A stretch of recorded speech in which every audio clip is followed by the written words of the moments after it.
Hi guys, welcome back with me again in this channel. On today's tutorial, I'm going to show you how you can block certain videos on YouTube Kids.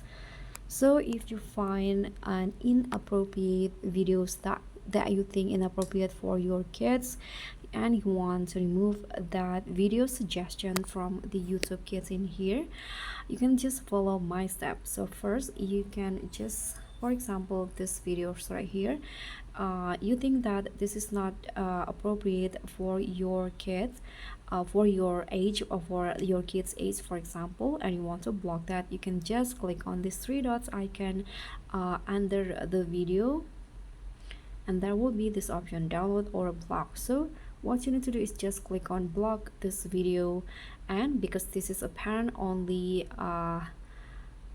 settings, you can just solve this problem first. And now tap on submit, and now the video has been blocked, so it will not shown again on the timeline in here. So that's all for me. Thank you so much for watching. Don't forget to like, comment, and subscribe. Also click on the thanks. Bye.